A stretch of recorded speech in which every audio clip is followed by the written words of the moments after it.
I'm D'Angela. And we're work spouses. Yep, you heard it right. But not the type that you're thinking of. We realize you spend more time with people at work than you do with the people you love most. We're going to discuss the interactions such as the games played at work, building the right and avoiding the wrong relationships. D'Angela and I, we're currently work spouses. Join us each week as we testify, help, and complain about work in corporate America. Hello, welcome back. Welcome back, co-workers. Yes. So Thanksgiving was what? 2 weeks ago? 1 week ago. 1 week ago. Yeah. I'm not ready. So that okay. You did not eat leftovers. No, I don't eat leftovers. We just stopped this morning. That long. Really? I'm about to say, y'all going to have food poisoning any day now. No, I think. Any day now. I think we stopped either Saturday or Friday. Yeah. Okay, so let's jump in because we have a lot to cover today. Our topic is fear a factor? But we have a lot to cover underneath all of fear factor. Okay. So with doing so, I want to talk about the cocktail today, which I'm trying to stay within a festive theme. So what I have here is a cran pineapple vodka drink. And I thought of this drink because cranberry is just so festive for the holidays. And I feel like we should have just added some vodka because I had plenty of vodka left. And I used Grey Goose. So Grey Goose is a nostalgic actual vodka for me because I drank a lot of this in college. I consumed a lot of this in college. A lot of vodka. Let's show the audience the container that it's in. Because to me, this is like a sacred... This container? Yeah. I don't think it's that sacred. Like, I think... Like a sacred... It's just in the glass shaker. Okay, that's what it is? It's just a glass shaker. Kind of looks a little fancy. It does? No, it's just in the glass shaker. Okay. So here, I'm going to pour you some.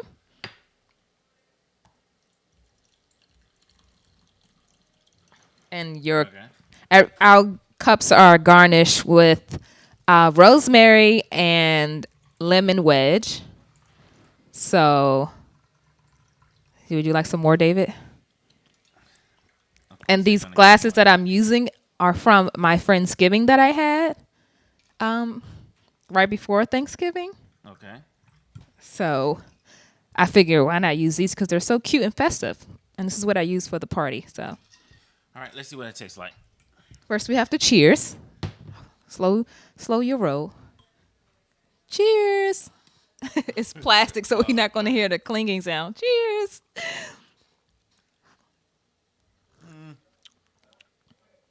Oh, it's just okay.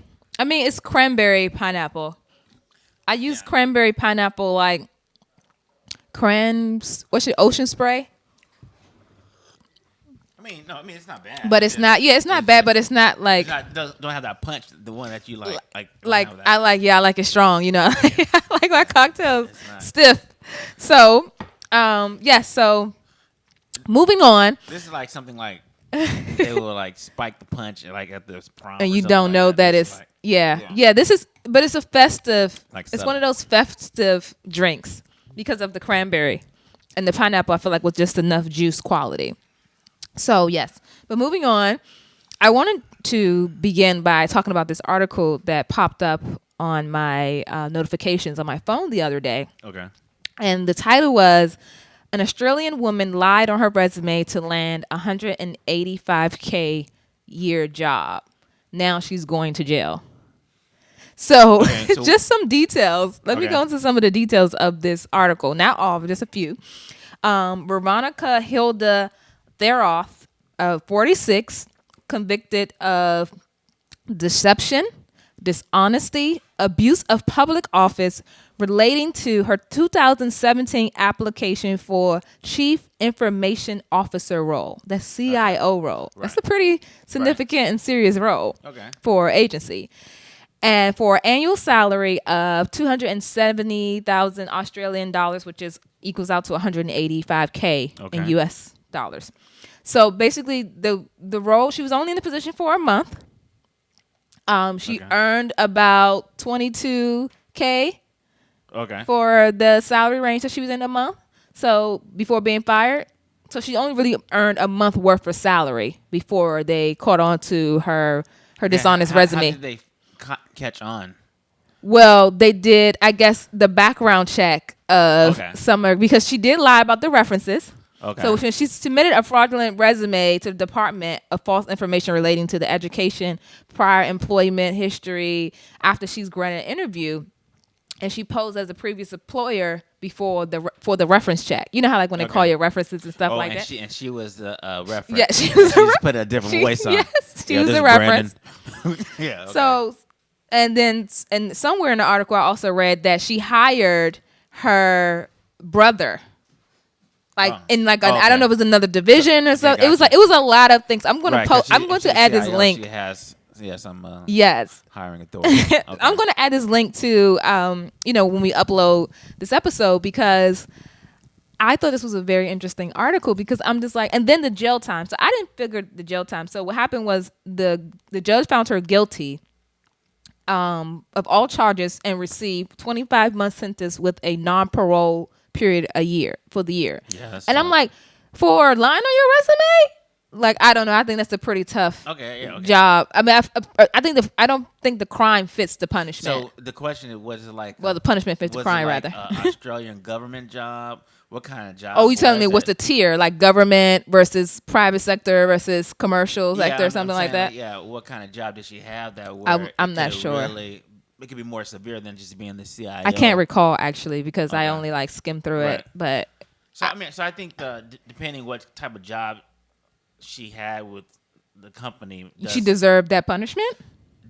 Only depending on the type of company. Okay. If you're like in, a federal government position, then they have fines. Well, then in the federal government, I can understand because you are then also you're before you complete the application using federal government, you're saying, hey, all the information that I am submitting is accurate, and I can consent to that. This is accurate information. I think there's language that says no, it does before you submit. It says that it's governed. Yeah, you can be fined. Yeah. So, but I still don't think the jail time is necessary. The fining, yes. The community service, maybe, but the jail time, that's a bit much. So, my question to you is: have you ever lied about your qualifications to receive or land a job?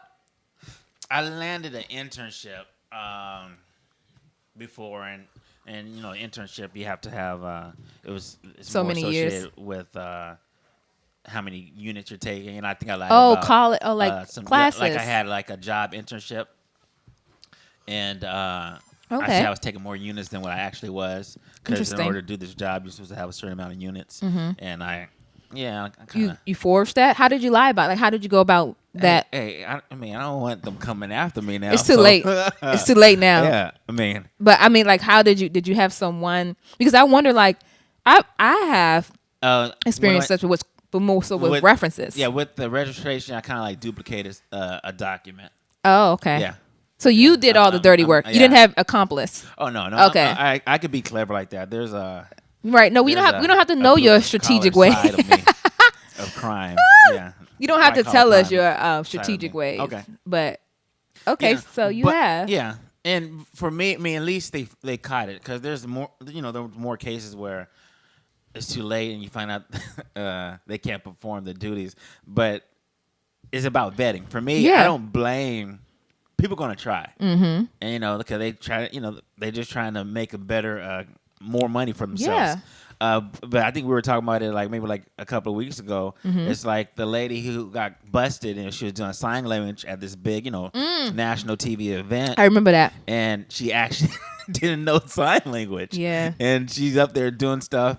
And I remember she got in trouble. But for me, you shouldn't be as mad at her than for the person who's supposed to vet the person. So the vetting, but we understand with certain jobs, she got caught because they did a thorough background. So they get credit for that. And then it's at what point do you also apply for a job that you may not be fully qualified for, but you know the job enough to receive the opportunity? You know what I mean? Yeah. How else are you able to grow until that level of job, qualification? Okay, so let me ask you this. Okay, right, and I agree. So let's say you're applying for a job and it says you need to be able to do these 10 tasks. Right. But down in your heart, you can only do 4, but you could probably figure out the other 6. What do you do? Yeah. Do you lie about the 6? Do you say, oh, I'm somewhat familiar? Or do you say, I'm competent with all 10 tasks? I it depends, but typically I will say words that are forgiving, like, "Oh, I'm not familiar with that, but I'll have to go back and check and see what that is." Like I'll But how say, are you going to be considered if you're saying you're not familiar? Because now it's about competition. So now it's like, well, it'll have to be like I can't say I applied for a job that I was not closely related to knowing this qualification or skill sets. Like when you are like out of the entire scope of a job that you're applying for, then I'm concerned. Because like now you're habitually lying about the qualifications. Like when you have another job that's closely related to the job that you're applying for, then I feel like you can almost wing the answer a little bit. Like you kind of like you can, throw in some like, "Oh, okay," and then just throw in some fillers. Okay. You know what I mean? Like surrounding the question. But if it's a job that you're completely not qualified for, I don't even know how you even lie to that extent, because then you have to prepare to lie. have you ever lied? Have you ever like forged a document or anything like Forged a document? I haven't forged a document, but I have not been so honest on my references. And that's because sometimes I don't want the company to reach certain people. Have you No, I haven't used myself. and- I have used others. And your Boost Mobile line, your burner, and have them call your burner line and be like, hey, okay. I have not used myself. Okay. But I have actually used others as a reference for some of the jobs, because I just did feel like some of the references that I would jot down would qualify as what to give me a great reference for the job. They would sorry say something outrageous or asinine. I just didn't want to deal with it, Uh-huh. So yes, I was just wondering when I saw that, because I didn't feel like the punishment fit the crime. So I mean, I can understand because we see it as just, oh man, she just lied about the resume. All kind of people get caught. But not even that. I just feel like there's a lot of people that's unqualified. That's my boss at jobs that should be in jail. I just can't throw people in jail because of. Yeah, but I think majority of people accept jobs that they're not qualified for, and they just learn as they go. Yeah, but that's also you need the on the job experience. Yeah. But again, it may be qualifications that you have that closely relate to the job duties and responsibilities. Yeah. So I don't know, but Okay. But we can move on. So I do know that you asked the question or posed a question whether about is fear a factor in your loyalty at a job. Yeah. Explain to me a little bit what you mean by that. Like exactly. Okay. So the topic of today is fear a factor, and we're going to jump to, we're going to explore is fear a factor for your loyalty on the job while you are committed, as well as is a fear factor in your relationship. Some people they fear of being alone, or they fear that, oh, maybe I don't want to pay all the bills by myself, or things like that. Oh, okay. So there's things that kind of prevent people from moving on to something better or exploring something else because there is a fear. So when I say is there, are you really loyal? Or are you fear of the change? Or are you fear of not succeeding by doing something else? So tell me your thoughts on that. Like, let's start. I already started with job stuff, so let's start with relationships, and then go back to jobs. So how do you feel when it pertains to relationships? Like, have you ever been in a relationship where you fear losing the person because of access or some sort of financial gain? Like, have you ever experienced that? I mean, okay, it's like this. Okay. Do they stay faithful to their wives because do they love them? Do they really love them? Are they really into them? Or are they fear of, hey, if I break up, my money's gonna be out the window too because like the cheaper the keeper. She has, the cheaper keeper. Like, how many men are married today still because it's just a fear of, oh, you know what? Even though, or you could be in a new relationship, okay. like even though. I'm not giving everything I want, but I don't want to start all over. So some people fear, like, oh, then there's fear of being rejected if you go into another relationship, fear of, there's just layers of fear that happen that keep someone in the same relationship or keep them from not ending a relationship. But for me particularly, no, I don't think fear has played a part. I mean, In your yeah, in relationships. my relationships. I mean, of course, Okay. you have women that they put in your mind, hey, you better not cheat on me, or Yeah. I'm gonna kill you while you sleep. Has there? I think I have dated some. I feel like I'm married to someone. Like if I cheated, Oh. it might might be a She might go. situation. She might go. What's the child's name who did Angela I mean, not Angela Bassett. Lynn Whitfield. Oh yeah. On Thin Line Between Love Thin and line, Hate. yeah. I can see something because it depends how it's done and how messy it is and how embarrassing it is. Oh. Yeah, I can see myself waking up with my nuts in a blender or something like Oh, that. In the Lorena middle of the night. Bobbitt. Yeah, it's like something crazy. So yeah, so that's fear. But there's people that deal with just different kinds of fear. You're right. You're right. You have. I mean, that's a good point. I was trying to remember. You said something that made me want to reference back to, but I can't recall at the moment about fear because I didn't look at fear in the way that you described Okay. when it came to relationships. But how about even just how about the abuse side? Like some people are in relationships because they feel, oh man, if I break up with this dude, That's what he's coming something after me. I cannot understand. Okay. Because that's more of me the reason why they leave. So whatever fear that that person placed in that relationship made that person really think that they cannot leave when there's no out. Right. Like whomever the person or guy or woman, whomever is doing the abuse, whether it's physical, mental, or what have you, it's like, how were you able to manipulate this person to believe that they have no out in this relationship and you can continue to abuse them? That's what's is interesting to me about abuse in general. Because as soon as I see signs of abuse, I'm out quicker than you can think.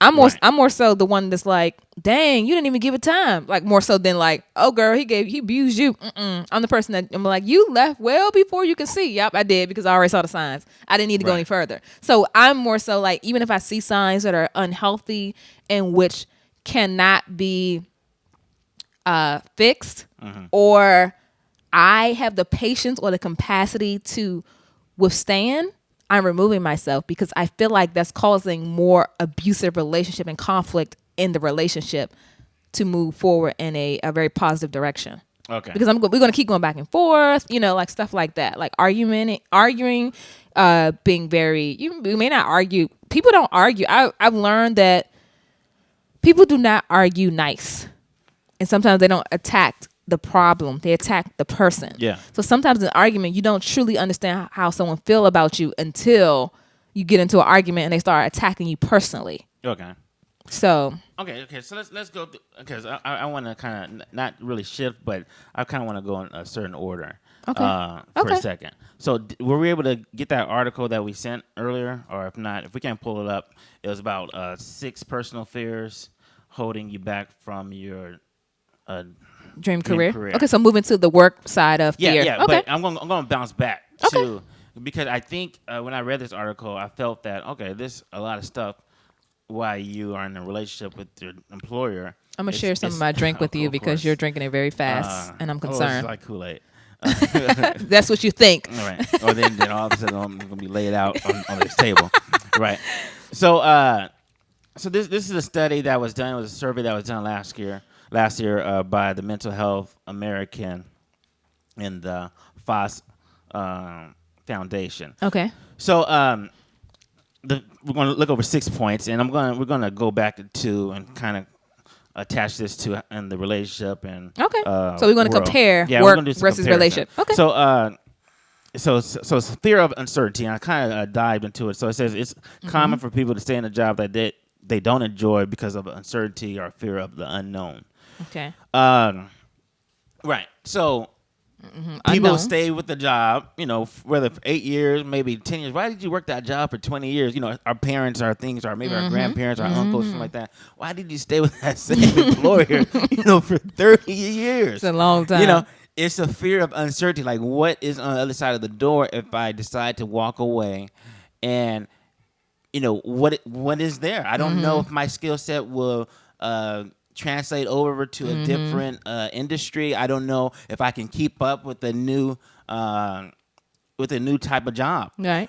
So and that's the same thing in relationships. It's like the unknown. If I break up with this person, and because they abuse me and they tell me that nobody's gonna love me or care for me, or nobody don't want nobody with short hair, blah, blah, blah. It could be little stupid things. You're right. I didn't think of that. I really do not have that conflict. Okay. Because in my mind, well, not even in my mind, but in my experience, Your experience. When I have left a relationship, even if it's one that I didn't want to leave or I didn't have a choice to decide whether I was leaving or not, I have always been able to find someone better. Right.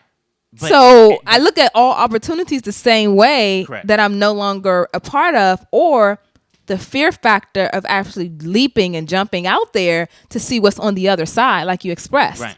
But it starts with the mind. And so it's like, and sometimes our mindset is generational and it's passed down, it's inherited. The generational curses? Yeah. And it's inherited. Hey, stay with that government job, stay with that company. They pay well. Stay with, that phone company or whatever the case is. They have good benefits. You don't go nowhere. That's not true. Stay with that girl. She folds your clothes. She, take care of them kids. But you don't know that she, true story. And other things. True story. Okay. When you said that, it made me think of true story. When I left my government job, the whole world was against me. I lie to you not. I believe it. When I was at my government job for 8 years, and I was practically there from the time I was in high school up until graduating college. And when I told them that I was resigning,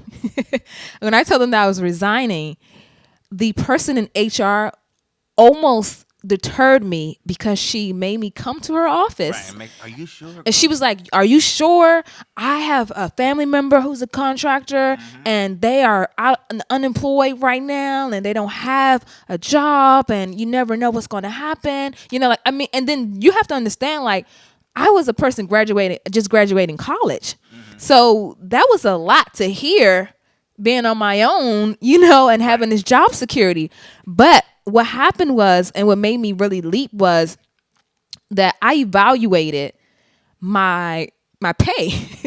I looked at my pay and said, hey, if I stay on this job, although I have these skill sets, I will not be able to, one, pay my bills without always being in the negative each month. Gotcha. That to me is a mental issue, because it's just like, I have this job security, but it's not paying me enough to actually live and have a work-life balance. So I'm always in a negative and I'm living paycheck to paycheck. So when I left my government job, I increased my salary by 35K immediately. Yeah. And I was like, it's no way you can tell me to keep this job. It's no way you can tell me to keep this job. Because if this is where I'm supposed to be, I should be living fulfilled, and I'm not fulfilled. Yeah, well, big risk, sometimes you get big reward. Yeah. So, and people are scared to take the risk. And it kind of that story goes into our number 2. So fear of rejection. So it says, no one wants to leave a stable job and chase their passion only to be greeted with rejection. That's true. You don't have enough experience. You might worry about, hearing something or, the naysayers and things like that. So. Okay. Even in relationships. Yeah. It's like, we have insecurities like, this person loves me and they love me for who I am. I could be everything. I could fart on them while we sleep and they don't judge me. Whatever the case may be. You just don't do it every night. So, yeah, right. But the thing about it, so some people is anybody else going to take my baggage? Is anybody else going to take my insecurities and be able to love me in spite of? And, can I operate with a new person knowing, all the things that they'll accept all of me. And correct. Or are they going to reject me? Rejection is one of those things that I think we tell ourselves is not okay. I think rejection is okay. Okay. And the reason being is this. If nobody ever got rejected, right? What would make you stand out?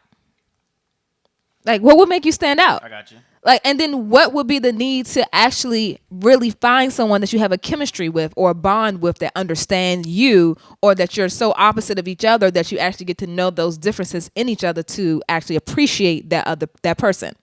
Yeah. So I don't have an issue with rejection. If anything, I more so look at the rejection as like a learning tool of who I am and what other people may not like.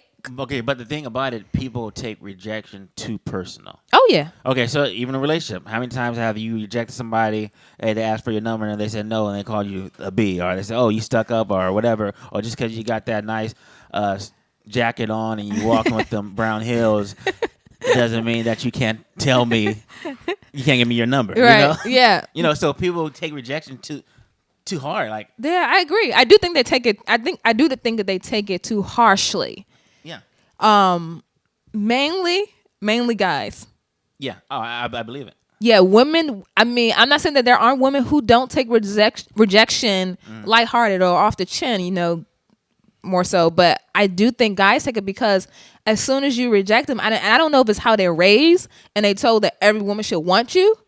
Right. Because women aren't raised that way. Okay, so let me ask you this: what would hurt more? You had a conversation with the guy, you met him, and you thought the conversation was going great. Then at the end of the day, he said, you want to change numbers, and you're like, oh no, I'm cool. You know, it was nice meeting you, blah blah. Or let's say you did an interview and you showed your credentials and you showed your schooling and things like that, and they looked at it and they like, oh okay, it's cool, but we're gonna pass. And this is the thing. Okay, so with you saying that those two scenarios with work and personal relationships, I find that they're on equal like spectrums because many people have got rejected from jobs. Why is that so much acceptable than being rejected from a personal person wanting to be in a relationship with you or continue to date you or didn't like the date? Right, because I thought that my experience working in this position that I deserve to be. Oh, so you feel empowered and that you are, that you overqualified, that you should be the only candidate to receive the job. Well, I just think that what's on paper should speak for itself and it should be good enough. This goes hand in hand with exactly with dating too. Like you don't know the other candidates and how they qualify, right? And more so the chemistry for the environment. Right. You know? Mm-hmm. You don't have that historic information to know how you actually fit into that environment. So if I'm saying that you're not a candidate for my job or my relationship, you know, dating, whatever, whichever way you want to apply this, you should trust that I'm making the best decision for me and you. You know what I mean? Because this may also not work out for you. So you may get into this or start dating me and be like, I'm not so sure about this person anymore. Right. You know? So the article says, and I want you to touch up on this too as well in a relationship aspect. So it says you got to be more realistic. So if you know you're going to, if you had a job and you want to change careers, make sure you go back to school first. Yep. And you get make the credentials, basically. Get the credentials, get the certification, you know, get retooled. So that you can do that. So like in a relationship, if you know you want to upgrade in a relationship, what should you do? Yeah. No, so that's a great, that is a great question that or highlight to kind of consider when dating or in work. Work is pretty straight and narrow because if you want to become a little bit more equipped in getting a new job, such as the woman who wasn't highly qualified for the CIO job, you know, she could have just went to school, or she could have just went and got certifications and became a little bit more self-aware of the task. And with relationships, it's a little different because every person you meet is going to be different. But I feel like if you want something you never had, you have to do things you never did. So if you say, I want to date someone who has, give me a qualification of a man or a woman that you like, this person has to have, whether it's physical or whether it's mental or. He has to live on his own. Live on his own. Okay. So you meet men who live on their own, then you have to then deal with the challenges or the thing. I don't necessarily call them challenges. I guess the things that come with a person who live on their own. They may not always want to have you over. Okay. They may have friends that over all the time, or they may like their alone time. And then they say, "Hey, I don't feel like I know you long enough to bring you over to my home. I feel like we need to be dating for 6 months before I feel comfortable." So I feel like you have to understand that person's reasonings as to why that matters to them. You can't just dismiss them because they tell you, or you're saying, hey, I now have somebody who live at home. Now I can see how that works. Okay. Because I feel like certain qualifications when it comes to relationships lead into actually getting to know that person's personality, the same as their work and their roles at work. Excuse me. Because a person who lives at home versus a guy who lives with roommates have two, for me, in my dating experience, have two different ways of managing life in their lives. A person who has roommates are always splitting things. All of their money isn't being able to be dished out. They don't have to necessarily prepare the same as a person who lived by themselves. A person who lived by themselves know that everything is on their court. If they don't pay the light bill, the toilet paper roll is gone. Everything is coming out of their paycheck. Whereas a person who lives with other people can go right up to the next bathroom and steal the other toilet paper from the other roommate. It's things that self-sufficient things that I feel like, okay, you actually, hopefully, are managing things in the proper way where you live according to having if you don't know yet, a lifestyle that's like, okay, you can manage your finances. You can probably manage. This is just assuming, because sometimes you have to really get to know these people to know if they're actually managing these things properly. Yeah. So it's just assuming. So I just look at those two things differently. Not that the person who lives with roommates don't manage their finances properly, but it's just that those layers that's like, oh, okay. And then it's like, well, why do you live on your own? Why does this person not live on their own? Because people think that a lot of people don't live on their own to save money. But there's some people, I learned this from a therapist a long time ago, that live with other people because she don't want to get stuck in her own ways. Because you can live alone, and it's the same as aspect of people living alone. When you live alone, you can get so stuck in your own ways that you can forget that you don't have to get stuck in your own ways, because the toothbrush on the right side of the sink versus the left side of the sink. And when you meet someone, they're like, I like mine's on the left, or how about the left? And you're like, no, I always want on the right because I always have on the right. And you're like, you're fighting over whether a toothbrush is on the left or the right. So I can understand, certain things that you may want to look at and say, hey, that isn't important. Why do I care about that? Because you've been living on your own for so long and doing things your own way. I tell you what is worth fighting over. What side you're gonna sleep on the bed? Yeah, that's important. I'm sleeping on the right side. Matter. Well, I guess I'm probably sleeping closer to the door. Okay. Yeah, most men want to sleep closer to the door. Yeah. I actually had that issue in my last relationship. But in the hotel, I want to sleep closer to the air conditioning. Okay. I had that issue about sleeping close to the door or on the bed, on the side of the bed, which was actually the left side and not the right, versus on the window. And I gave up. Sleeping closer to the door for him. But after a month, or maybe less than a month, I said, you can't sleep next to the door anymore. Why? Because he was so junky that every time I walked in, it gave me anxiety. Oh. Like, it was like papers and trash all next to the bed. And like, you put your stuff on your yeah. side. Okay, I forgot people do that. Yeah. And that's fine, but it was just so junky and trashy. And I was just like, it's the side of the bed. Like, why are papers and mail and stuff here? I said, I can't walk to the bedroom and see this. It give me anxiety. So okay, so let's move on to number 3. It says fear of rocking the boat.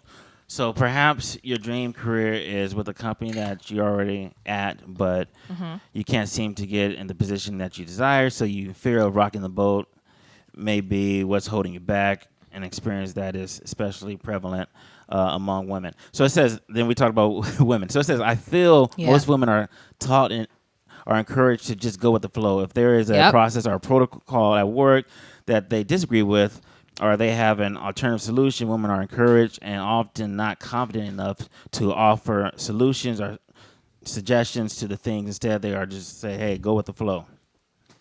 Pick me. Okay. Yeah. Yes. I'm not. Okay. I'm not. I will rock the boat. Okay. I don't necessarily encourage it for every woman if it's not who they are, because it can be a rocky road. Yeah. It can be a rocky road to rock the boat, stand up for what you believe in, and not have the majority of people who agree with you. Yeah. It can cause conflict, unwanted, and also it can make people feel uncomfortable. Yeah. Because I don't think it's welcome. of you having an opinion that's outside of the majority or outside of the group sometimes. Right. I think there are some people who want you to have the same to keep you just close enough or just in the group so that they can feel comfortable about themselves. Okay, have you ever like been in a work environment or group? Well, I'm sure I know you have. I would say. But, have you been in a situation where it's like the conversation or whatever turned into more conflict and competition? Yeah. Perhaps? Oh, yeah. Like, do you like remember? Or is it something that you can share with the audience? I can't remember exactly. I have to think. Yeah. I will have to think about that. Yeah, because I can understand. If it's if management is majority, men or things like that, or you work around mainly men. Yeah. Yep. That as a woman, you might feel, like, oh, they're not going to listen to, what I have to say, and Or not even that, just them not respecting you as a respecting woman. it. But to me, it still goes about what line of work you're in. Really? So Yeah. what do you mean? So you're saying like as far as like Let's say we're talking about let's say we're in a room and it's college professors and they say, hey, we need to redo the business program at school, and let's say it's a woman and they're with 4 other men in leadership. Okay. I feel like it's an equal playing field, and I feel like the woman's voice would be heard. But let's say it's something else. Let's say it's engineers, mechanical engineers, and they're working on a car or something like that, and this new futuristic car, and the woman's opinion is not valued. yeah, or even coaches in basketball or something like sports. Wow. Or something like the woman's opinion. Now we're just being sexist. Right, and I think sexist plays a part based on what type of job it is, and that's why I strongly believe. I don't feel like it plays a part with what type of job it is. I feel like there's more scrutiny behind the type of job that it is. So I feel like women opinions in general are not valued all the time amongst a room full of men or a conference room full of men, whatever it is. Don't even have to be a large room full of men. I feel like in positions where the sports or something like engineering is a job title, they're even more of an issue. Does it make sense? Like, I don't feel like it's not an issue. I feel like it's an issue overall, but I feel like it's even more of an issue because it's a more dominating in that area. So like you said about the car, there's probably more men in a factory or auto, position or a room or a boardroom or something discussing those things versus women. So then that way it's more of an issue because all those men are going to side with each other. Again, the men in there are not a particular men or 2 or 3 are not champion for the woman to say, what do you think? So in another environment, such as maybe like our field of contracting or something, it's like, okay, we may have some other women who agree or maybe not so many, or we may actually want to say, well, actually that's not okay. But you still may have some women who agree with the men because that's the mentality that they've been taught. You go with whatever the man is saying, or you agree with whatever he's doing because he knows how to run a successful business or whatever. Right. So I just think like it's an issue regardless across the board, but in some situations it may be more of a challenge to manage. Okay. Does that make sense? Yeah. Okay. Okay. So I like this next one. Okay. So it's fear of change.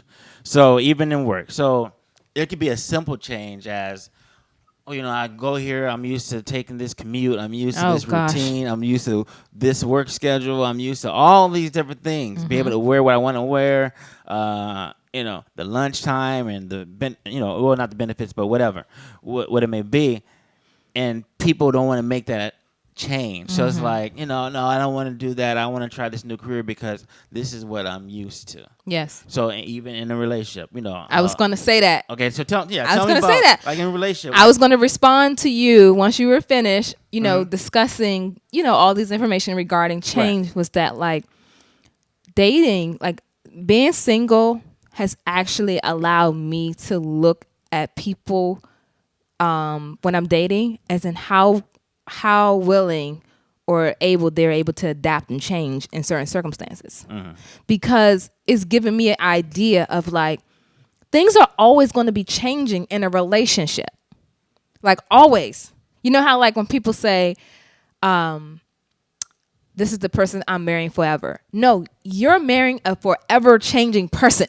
I like that. You know what I mean? You're agree. never marrying that person and they're going to be the same person that you met. Now, to the Okay. core, they may have some core values that stay the same, yes, Right. but they're forever changing, and you have to adapt, which I think goes along with the success of a relationship. So I find that in dating, just as an imperative for me to see how adaptable that person is with change or things necessarily not being the same is as important as, because I want them to understand that if we are starting a life together, I want you to understand that I may change and want a different career field, but I need your support on that.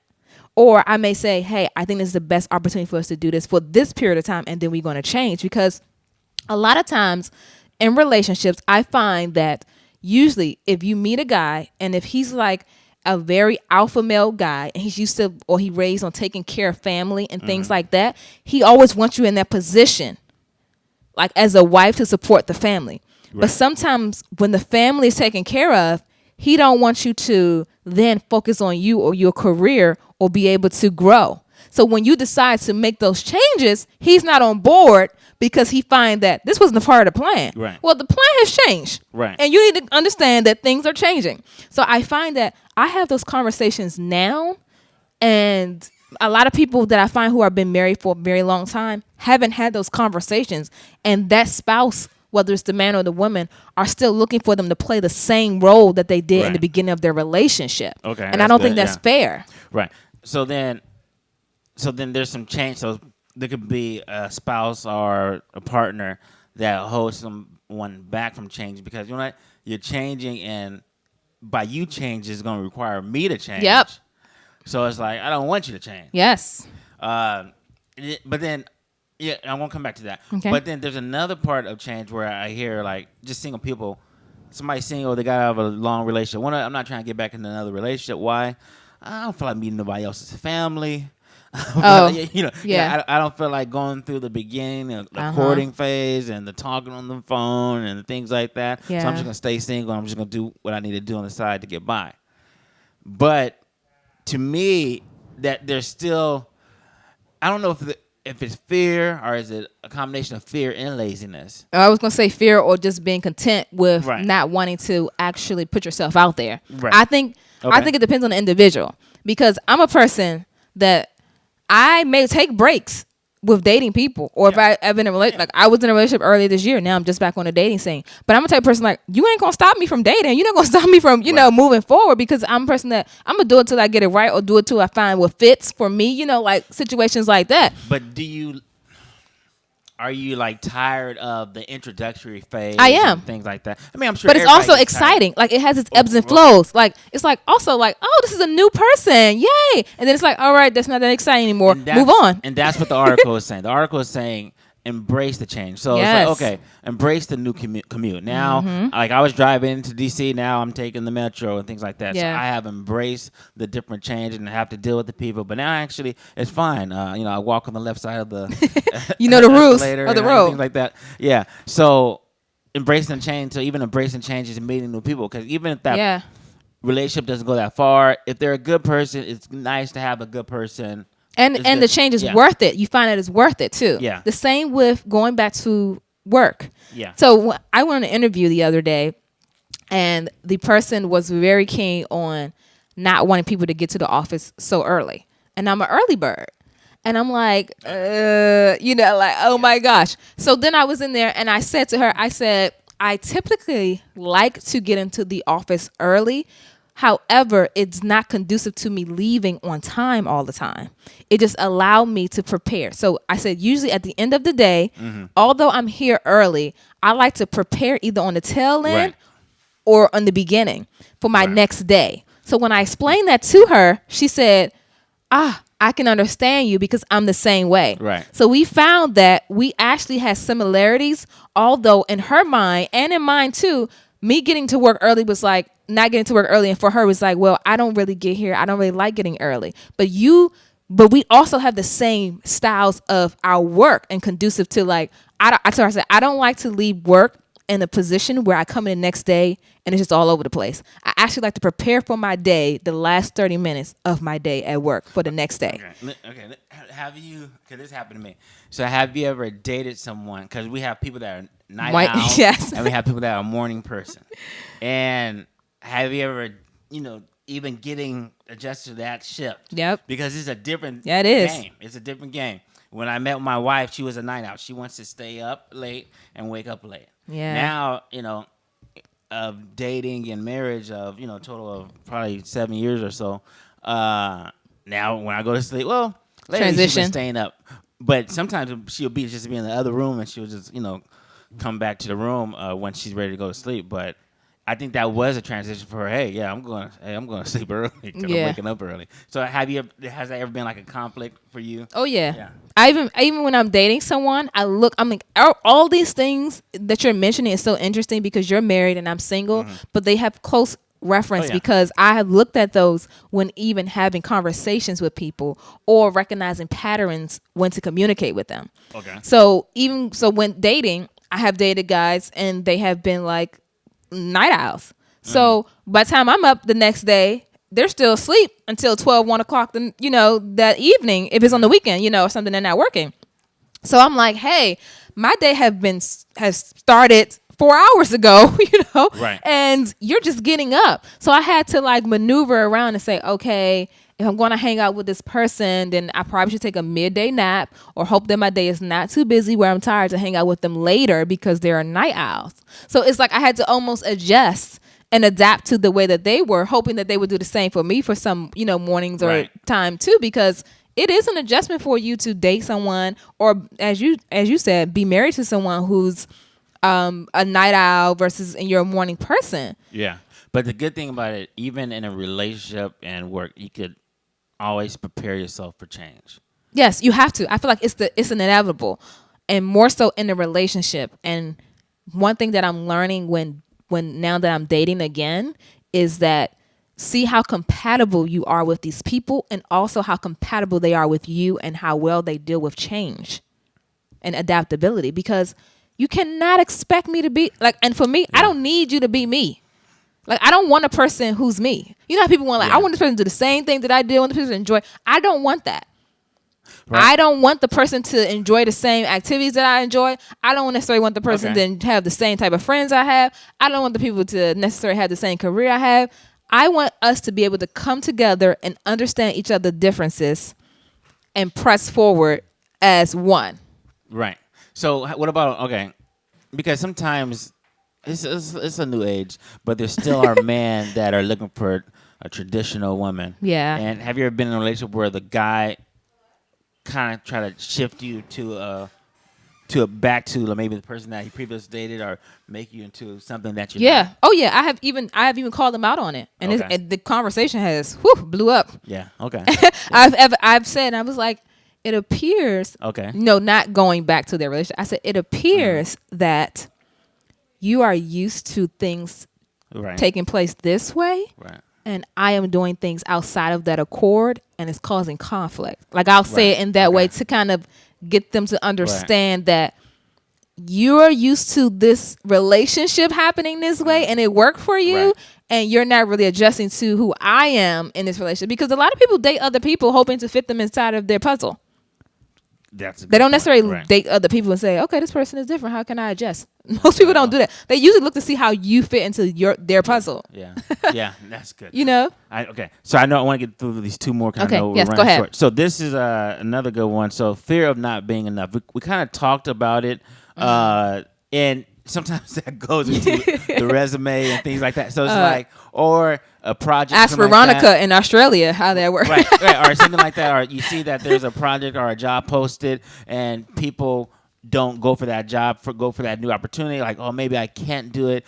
I only have managed 6 people, but they're looking for somebody to manage double. I never done that, or whatever the case may be. But you fear of not being enough, that your skill set is not going to be an asset to that company. Right. Or in a relationship, fear of not being enough because this person, The qualifications of or where they are in their life. where they are in their life. And I talk about that in my book. I think that title was "You Intimidate Me and I Love It."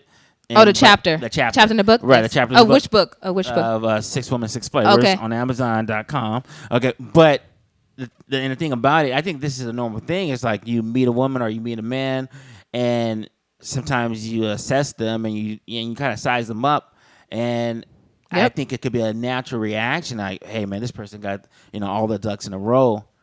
Am I gonna be enough? For so I think that goes into also the oh gosh, I can't remember your points, but one of the points about basically feeling the fear factor of actually going after a job that you necessarily qualify for, like, Right. because I feel like you're already telling yourself that Right. this person may not find you a suitor because of these things, but you don't know what they lack to do that.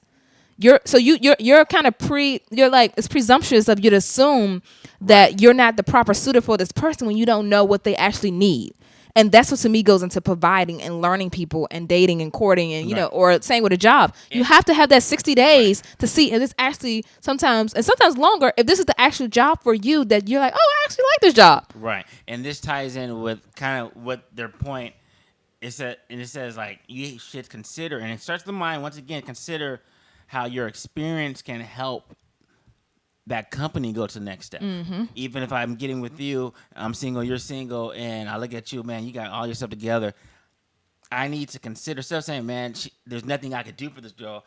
I need to See how I can fit into this how can equation. and how can I take her to the next level? And that is how I look at things. And that's how I look at things when dating But or guys- in work. Yeah, but people don't look like that. Oh man, what, you already drive a Mercedes? Oh, you already got a house on your own? Oh, you're already a business owner? No. What can I bring to the table?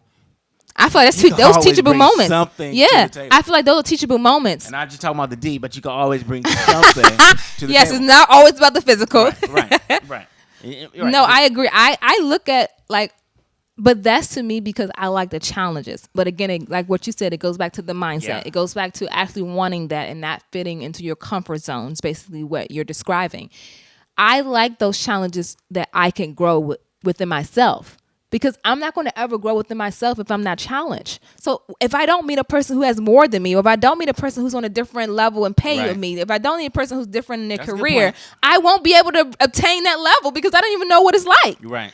You know? And you want to be with a company and a person that pushes you. Yes. Right. That makes you drive to want to get more. Man, okay, you got that? Okay, you just got a raise on your job, but you got 2 raises on your job? I know I could get at least So one raise. perhaps it's not the fear of rejection. Okay, there we go. Perhaps it's the fear of criticism, and people fear being critiqued, because we live, in my mind, I have always said, we live in a society where perfection, although they say there's no perfect people in the world, imperfections are perfection, but people strive to perfection instead of striving to being just knowledgeable and aware of, even self-aware, So I think people, like, they want to be perfect and they don't want to get any bad feedback or bad critiques about themselves because they take it derogatory versus taking it as an, oh, okay, well, or a talking point. Oh yeah, I can be like that, but the reason being is because I experienced this with X, Y, and Z, and I saw how this can go downhill. Right. It's not a conversation piece before the judgment is kind of thrown out there. Right. Because if you're gonna provide critique, you also gotta welcome feedback regarding you critiquing someone. Okay. In my opinion. So then let's jump to the last one. So remember, this is the personal fears that's holding you back from your dream career or your dream relationship. So fear of being judged. So making a big decision like pursuing a new dream job is going to be met with some judgment. And some of that judgment may come from your family, your friends, or your coworkers. And and a funny thing, and I'm going to put a little twist in this. There's people that go to like even church, and they've been going to the church for the longest time. They know they're not getting nothing out of church. That church is whack. Same with hairstylists. And there's like something that has a community attached to it, and you're scared of leaving that community. That's the loyalty. Because you're scared of being judged. Oh, that person, they over there at that, that hairstylists don't know how to do nothing. They blind. Oh, they're over there with that preacher, that they over there, drinking in the back or drinking at the altar, whatever the case may be. But there's just all kind of things that you're scared of your friends or your family. Don't leave that man. Don't leave that. She's a good woman, but mom, she don't even cook for me, and there's all kind of things that are going on. She abuses me, or there's all kind of things. But you have a fear of being judged by your circle, being judged by your coworkers. Oh, you're gonna, HR, you're gonna leave this job. There's all kind of things about the fear of being judged. Tell me about what's your thoughts about fear of being judged? I feel like you're just not challenging those people to provide you with what you need. Okay. And let me further explain. You said something about church. You said something. I mentioned hairstylist. I feel like it's your obligation to actually tell those people what you need. So if you have a church and they're not servicing you properly, I have the biggest issue with people who make complaints and don't do anything about them. And I'm a person that's going to do both. Mm-hmm. I'm not going to leave an empty complaint and say, hey, I didn't do anything about it. I'm going to say, I did this, I got this. You're going to have to stop me before I can stop complaining. You can say, okay, well, I did everything I could do, and I just ran into a dead end.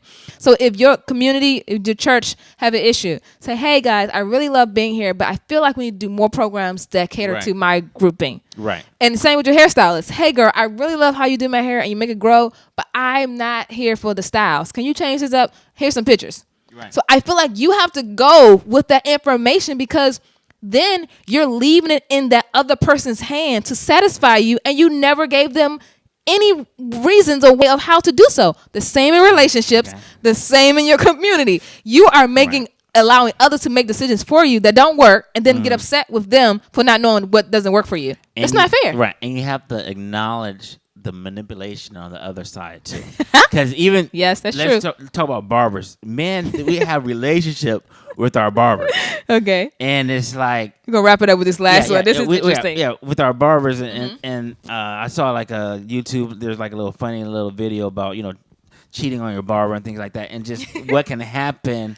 It could just mess up a relationship if you go to the person on the next chair. Oh yeah, within the same. Yeah, and the same thing. You can't do that. But why can't you just go to the? If they're both equally good, why can't you just go to the person who's available for you? Mm-hmm. But said you would not go on the day that you're able to go or the time that you're able to go, because you got to stay loyal to that one person. Yeah, but I mean, again, you gotta determine how important it is to you. Yeah. So then there's the last thing that I want to leave on this author, Susie Chasm. So she says, fear kills more dreams than failure. Mm-hmm. So just know that you have to first acknowledge your fears, know what areas and how can you conquer the fears. Mm-hmm. Because not attempting is failure to me. Yeah, but versus, you can attempt. It's better to attempt and fail than not attempt at all. The same what they say about love. Yes. It's better to love and lost than not love at all. Correct. Mm-hmm. So go get your dream job. Go get your dream girl. The basis of what David is saying is attempt to do anything that you're fearful of. However, no, not everything. No, that's what I'm about to preface with a disclaimer. However, make sure that you properly research and prepare yourself for the failure. Yeah, don't do cocaine. Okay. No, don't. Right, okay. Don't do life devastating things. Okay. No, but I'm saying on a smaller scale is like do things that take you outside of your comfort zone, right. And you'll know how far to go and how far to pull back. Because I feel like we're innately able to determine those things as human beings. Yes. So that's a great message, David. Thanks for bringing this article and talking to me about this. Yes. I enjoyed it. So what should our question be of the day that we should get? Should it be about fear, failure? Like, what are some things that people are afraid to do? Should we ask? Get some feedback on that. Yeah, we could talk about what you fear of, but more importantly, I want to leave you a thought. What if you eliminated all fears when it came to your purpose in life? Imagine what would happen. I like that. Tell us, give us feedback. We have an email address at thyworkspouse@gmail.com. And we also have all social media at WorkSpousePod. Reach out to us on any of those streams, Twitter, Facebook, and Instagram. Until next time, coworkers. Hey, I'm D'Angela. And I'm David. And we're work spouses. Yep, you heard it right. But not the type that you're thinking of. We realize you spend more time with people at work than you do with the people you love most. We're going to discuss the interactions such as the games played at work, building the right and avoiding the wrong relationships. D'Angelo and I, we're currently work spouses. Join us each week as we testify, help, and complain about work in corporate America.